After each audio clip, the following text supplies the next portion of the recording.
사랑하는 성도 여러분, 안녕하십니까? 오늘은 3월 9일 화요일인데요. 새벽 이슬과 같은 주의 말씀을 사모하며 나오신 모든 분들을 주님의 이름으로 사랑하고 또 축복합니다. 우리 오늘 같이 상고할 말씀은 사도행전 24장 1절에서 9절 말씀까지가 되겠습니다. 1절에서 9절 말씀까지입니다. 제가 먼저 말씀을 받들어 읽도록 하겠습니다. 6절 하반절에서 8절까지가 없습니다. 그래서 조금 짧은 구절이 되겠습니다. 1절 있습니다. 닷새 후에 대제사장 아나니아가 어떤 장로들과 한 변호사 더둘로와 함께 내려와서 총독 앞에서 바울을 고발하니라.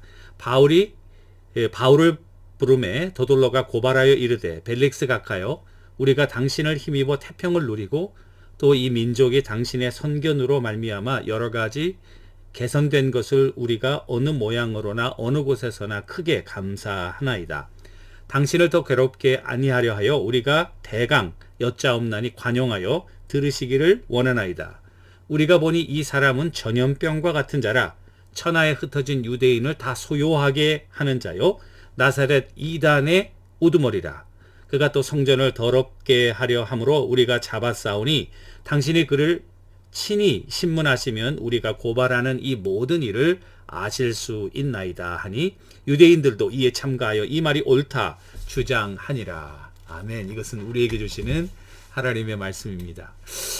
사도 바울이 이제 예루살렘에서 정말 그 선지자들의 예언처럼 많은 고난을 당하고 있습니다. 먼저 사도들을 만나서 그 이방 선교 보고하고, 그리고 그 사도들에게 이방인들도 유대인들과 마찬가지로 믿음으로 하나님의 은혜로 구원을 받는다고 하는 그 사실을 다시 한번 확인하게 되었고, 또 그 유대인들의 그런 사도 바울을 향한 잘못된 고소로 말미암아 거의 죽을 뻔한 사실을 이 글라우디오라고 하는 천부장에 의해서 가까스로 목숨을 구원했죠. 그리고 나서 이제 사내들인 공의회를 천부장이 소집하면서 거기에서도 역시 무죄라는 사실이 밝혀졌습니다. 그런데 문제는 뭐냐면은 유대인들이 너무나도 사도 바울에 대해서 악한 감정이, 죽이고 싶은 증오의 감정이 심했던 모양이에요. 그래서 23장에 보면은 12절인데요. 날이 새매 유대인들이 당을 지어 맹세하되 바울을 죽이기 전에는 먹지도 아니하고 마시지도 아니하겠다. 그렇게 맹세한 자가 40여 명이 됐다. 그러니까 이제 사도 바울을 죽이기 위해서 이 사람들이 이제 뭐 특공대처럼 먹지도 않고 이 일을 하기 전에는 아무것도 안 하겠다는 그런 아주 무서운 그런 암살단이 만들어진 거예요. 그런데 이와 같은 정보를 누가 알았냐면 바울의 시스터의 아들. 그래서 여기 말씀해 보면 바울의 생질이 로마 백부장에게 이야기하게 되고, 로마 백부장이 천부장에게 보고하면서 이 로마 시민인 사도 바울의 생명이 위협한다는 사실을 이제 로마 천부장이 알게 된 거예요. 그래서 23장 23절에 보면은 로마 천부장이 밤 9시에 다 사람들이 이제 집에 들어가고 잘 그 시간에 군대들을 동원해서 한 60마일 떨어진 총독이 있는 가이사라로 이 사도 바울을 몰래 밤에 옮기는 그와 같은 사건이 일어납니다. 그런데 몇 명을 호송해서 옮겼냐면요. 여러분 놀라지 마세요. 23장 23절 24절에 보니까 23절인데요. 백부장을 불러 이르되 밤 제3시에 밤 9시거든요. 가이사랴까지 한 60마일 됩니다. 여기서 예루살렘에서 갈 보병 200명, 기병 70명, 말탄 사람 70명, 그리고 보병 200명, 그리고 창 200명. 토탈 얼마냐면요. 470명을 동원해서, 왜냐하면 40명이 이 암살자처럼 죽기로 각오하고 달려들면은 모르기 때문에 그런 만반의 준비를 해가지고 이 사도 바울을 이제 가이사라에 있는 총독 벨릭스에게로 보내는 그와 같은 사건이 되겠습니다. 그랬더니 닷새 후에, 오늘 본문처럼 닷새 후에 그 사내들인 공회의 그 대제사장의 아나니아, 그 다음에 이제 벨릭스 앞에 가니까 유명한 변호사, 여기 보니까 더둘로라고 하는 변호사를 고용하고 또 장로들과 함께 사도 바울을 고소하기 위해서 총독 앞에 간 거예요. 가가지고 이 더둘러가 이 사도 바울을 고소하는 장면이 오늘 본문의 내용입니다. 고소하는 내용은 세 가지예요. 첫 번째, 유대인을 소동케 하는 자다. 이 소동케 한다는 말은 굉장히 정치적인 의미가 들어있어요. 그러니까 이 로마가 지금 통치하고 있는데 로마가 평화를 굉장히 중요시하고 치안을 굉장히 중요시했는데 다른 건 다 용납해도 이 로마를 반대한다든지 황제를 반대하든지 세금을 반대한다든지 이런 거에 대해서는 잔인하게 탄압했거든요. 그러니까 예수님을 죽일 때도 그렇게 해서 반역죄로 가이사를 왕으로 인정하지 않는다, 세금을 내지 않는다, 이런 것으로 예수님을 십자가에 죽였잖아요. 이 똑같아요. 여기도 보면은 소동한다, 굉장히 정치적인 의미로 유대인들에게 반 로마적인 생각을 불어넣는 그런 사람이다. 그래서 로마에 대한 충성을 낮추고 충성을 가로막고 그리고 로마에 대한 그런 여러 가지 통치를 거부하는 그런 뉘앙스로 지금 사도 바울을 몰아가고 있는 거죠. 두 번째는 뭐라고 얘기하냐면은 나사렛 이단의 괴수다. 그러니까 유대교하고 이 그리스도교를 분리시켜서 지금 사내들인 공의에서는 율법에 관한 거 자기들끼리 이야기하는 거고 사실은 아무런 죄가 없다. 이 천부장의 결론은 그거였거든요. 그리고 사내들인 공의에도 그거였거든요. 그리고 여기서는 이 사람은 유대교가 아니다.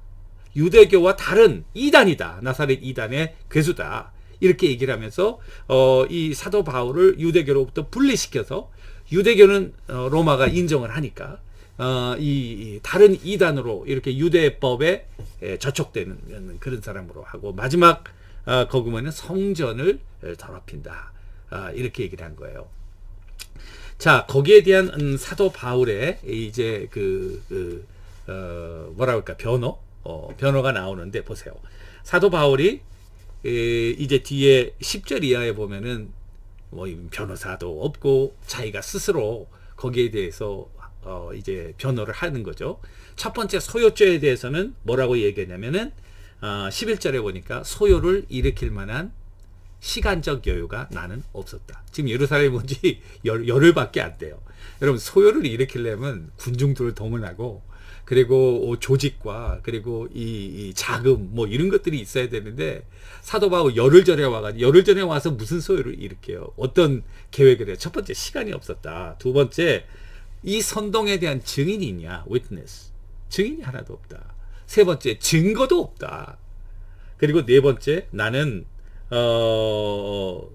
13절에 보니까 소동케 하는 것을 보지 못했다. 그리고 마지막으로 아무런 증거. No witness, no time, no evidence. 그렇게 아주 분명하게 너무 멋있게 변호를 잘했어요. 두 번째, 나사렛 이단이라고 하는 것은 여기 보니까 뭐라고 변호를 하냐면은 우리 하나님을 경배하고 하나님이 같다. 선지자와 율법을 내가 믿는다. 율법도 같다. 성경도 같다.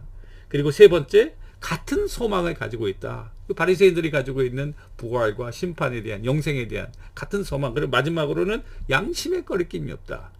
그러면은 보세요. 이단이라고 그랬는데 같은 하나님, 같은 성경, 그리고 같은 소망, 그리고 양심의 거리낌이 없다는 것은 이거 좀 너무나도 완벽한 그런 변호가 아닐 수 없습니다. 마지막으로 성전 모독죄에 대해서는 내가 예루살렘에 온 것은 여기 보니까 결례를 행하고 있잖아요. 율법대로 결례를 행하기 위해였고 또 이방의 구제 헌금을 가지고 이렇게 결례를 행하면서 이 율법을 지키는 그와 같은 사람이다. 그리고 사내들인 공의회에서도 아무런 그렇죠? 성전에 모독했으면 사내들인 공의회가 그거를 가만 내두지 않을 거 아니에요. 그런 사내들인 공의회에서는 이미 23장에서 무죄 판결이 났거든요. 그러니까 이렇게 변호를 한 거예요. 그 변호에 대해서 벨릭스가 분명하잖아요. 그리고 이미 글라우디오라는 천부장이 소견서를 보냈어요. 이 사람은 아무런 잘못이 없다. 그리고 내가 볼 때는 자기들의 율법과 그리고 명칭과 그거에 관한 문제지 이게 무슨 사람들에게 로마에 반대하고 이런 소견서를 이미 다 보냈어요. 그랬는데 이 벨릭스 총독이 가만히 듣고 나서 분명히 무죄잖아요. 그럼 무죄를 무죄라고 선포를 해야 되는데 뭐라고 그러냐면은 이 글라우디오가 올 때까지 보류, 그리고 유대인들을 진정시키기 위해서 그냥 사도 바울을 계속적으로 무죄라는 것을 알지만은 감옥에 가두는 그런 일들을 한 것입니다. 자, 저는 이걸 보고 야, 이렇게 완벽한 변호에도 정말 그 계속 무죄가 입증되지 않는 이유가 뭘까? 사도 바울을 하나님이 자유롭게 풀어주셔서 복음을 마음껏 전할 수 있도록 그 손에 묶인 그 족쇄를 풀어주셔야 되냐, 손발에 묶인 족쇄를 풀어주셔야 되지 않냐, 그렇게 생각했는데 여러분 다르게 한번 생각해 보세요. 지금 사도 바울이 예루살렘에 와서 사도들에게 복음을 증거했죠. 그리고 유대인들에게 복음을 증거했죠. 물론 반대하는 사람도 있지만은 그 중에 받아들이는 사람도 있었을 거라고요. 세 번째, 사내들인 공의회에서 그 공의회 회원들한테 복음을 증거했죠. 이제 로마의 총독에게 복음을 증거했죠. 여기서 2년 동안 머무른다고요. 자, 그러니까 사도 바울은 본의 아니게 예루살렘에 와서 여러 부류의 사람들에게 계속적으로 자기의 무죄함을 변호하면서 그것이 목적이 아닌 하나님의 복음, 그리스도의 복음을 증거할 수 있는 기회를 하나씩 가지고 있었다는 사실입니다. 이것이 사도 바울의 기회를 막는 것 같았지만은 하나님의 관점에서 보니까 신비롭게도 하나님의 새로운 그 복음 증거의 역사를 하나님은 여러 차원에서 지금 사도 바울에게 제공하고 있었다는 사실이죠. 그렇게 따지고 보면은 예수님도 십자가에 달려 돌아가시는 것은 이들의 모함과 그리고 빌라도의 그런 불의 죄가 없다는 거 분명히 자기가 알았음에도 불구하고 그 유대인들과 군중들을 기쁘게 하기 위해서 예수님을 십자가에 못 박으라고 그냥 내어 죽은 거 아니에요. 그런데 놀랍게도 그걸 통해서 하나님의 구속의 역사가 십자가를 통해서 성취되고 있지 않습니까?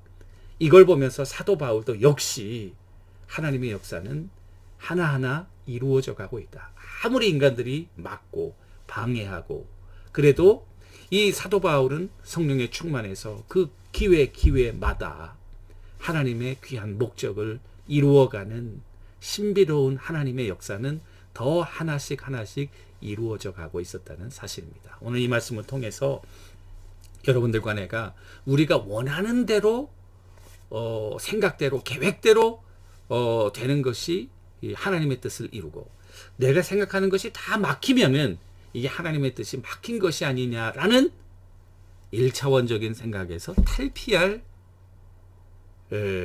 그런 탈피해야 된다. 그리고 어떻게 보면 막히고 반대하고 어려운 지경이지만 오히려 그것이 하나님의 복음을 증거하는 하나님의 기회이고 하나님의 신비로운 역사인 것을 한번 생각할 수 있게 되기를 주님의 이름으로 간절히 축원합니다. 오늘 하루 지내시면서 여러분들이 정말 막혔던 일들 또 왜 이렇게 자꾸만 힘들어질까? 그런데 한번 다른 믿음의 차원에서 새롭게 생각하시고 하나님의 뜻을 이루어가는 여러분들과 제가 되었으면 참 좋겠습니다. 기도하겠습니다. 오늘 말씀을 통해서 신비롭게 역사하시는 하나님의 큰 뜻을 이루어가는 주의 종들 다 되게 하옵소서. 예수님의 이름으로 기도합니다. 아멘. 오늘 주님과 동행하시는 여러분들과 제가 되기를 주님의 이름으로 축원합니다. 아멘.